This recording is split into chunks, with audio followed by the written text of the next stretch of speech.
I am here today for the Taylor Swift book tag, and I was tagged quite a while ago. I'm so sorry, but I was tagged by Jamie from Irma Good Books, and I just have been really busy and haven't really been able to do anything, and so I'm here finally doing it about a month later.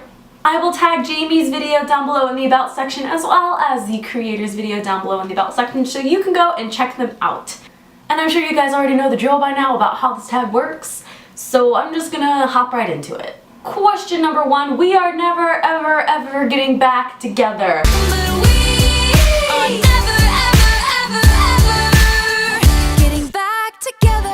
So pick a book or a book series that you're pretty sure you're in love with and then you wanted to break up with. I don't think I've ever had this experience happen to me where I really liked a book. So I'm going to change it up a little bit and talk about a series that I thought I would really like and then I was let down. I think for this question I'm going to pick Legend series by Marie Lu. It was one of those things where I was expecting the series to get better, but it didn't, but I was already kind of in too deep, so I just kept on reading, but I probably will never pick up that series again. Not for me. Red.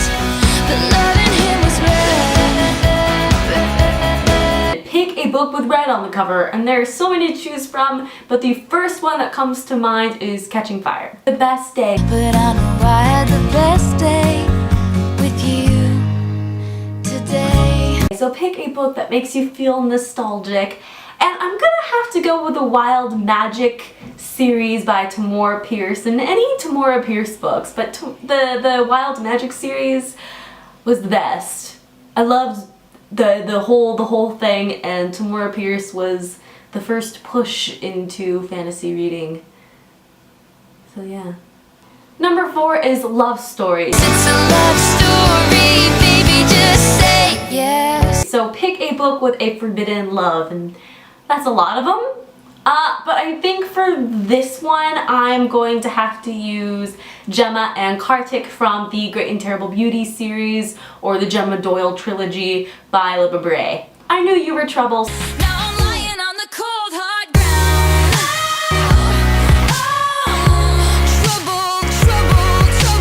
Trouble. So pick a book with a bad character you couldn't help but love. I'm gonna go with Clancy. Clancy is one of those people that I love to hate. So, does that count loving to hate someone? I'm gonna go with that. Number 6, Innocent. You're still an innocent. Pick a book that someone ruins the ending for, and this was reminiscent of Kanye West and the whole "I'ma let you finish" but whole fiasco from the MTV Awards, I believe it was. A book that someone ruined the ending for was Mockingjay. It wasn't the whole ending in general, but my friend Catherine, you know this is you, spoiled the fact that, spoiler alert, Primrose dies. She told me, she's like, oh yeah, you know when Primrose dies? I'm like, whoa, wait, what? Because I hopped on the whole Mockingjay, the Hunger Games thing a little later than other people. I think I read the book only like a year ago, so I was pretty late in the game. But my friend was like, oh, well, I thought you knew because it's all over Pinterest. I'm like, no, I purposely decided not to look at those. But Catherine, my dear friend, you spoiled it for me, and I did not appreciate that, so, but I forgive you. Maybe. Number 7, Everything Has Changed. 'Cause everything has changed. Pick a character from a book which has gone through extensive character development.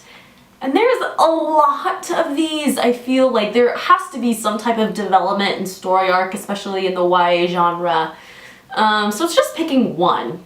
So the one that kind of pops into my head as the biggest story arc for the person, I'm gonna have to say Arya from the Through the Never Sky or Under the Never Sky series by Veronica Grossi, because if you've read those books, you understand the development and the whole world change that happens with her and throughout the series. Book number 8, You Belong With Me. You belong with me. You belong with me. So pick pick your most anticipated book release, and I'm rereading The Darkest Mind to gear up for In the Afterlight, and it needs to be in my hands like today. I need it now. Number 9 is Forever and Always. Flashback to when he said forever and always. So pick your favorite book couple. And this is really hard because I don't think I ship a couple more than like any other couple. I think there's quite a few different couples that I ship. Alright, so after some soul searching on who I probably ship the most, I'm gonna have to say Levi and Kath from Fangirl. They belong together forever and always. There's just so many things about Levi that's great. Maybe that's why I ship Levi and Kath, because I want Levi to be my fictional boyfriend that's not fictional. Last question, come back, be here. Come back, be here. Come back, be here. Pick a book that you would least like to lend out for fear of missing it so much. And I don't lend out books. I'm sorry, I just don't. I lent out 2 books before and they came back ruined, and like one of them was kind of an older copy and I didn't know at the time, and so when I wanted to go and replace it, they had different covers, and that was Blood and Chocolate. Good book. But I don't lend out books anymore because I just know that they're gonna come back ruined. So that is it for the tag. I am going to tag Cassidy Von Shea, and because I'd love to hear her answers. And I also feel like she's a Taylor Swift gal. I could be wrong, but I feel like she is. If you like my videos, please subscribe to my channel. You can also follow me on Goodreads, Tumblr, and Twitter. And until next time, bye! The first book I finished in September was Afterworlds by Scott Westerfeld, and it was my first Scott Westerfeld book, and I really liked it.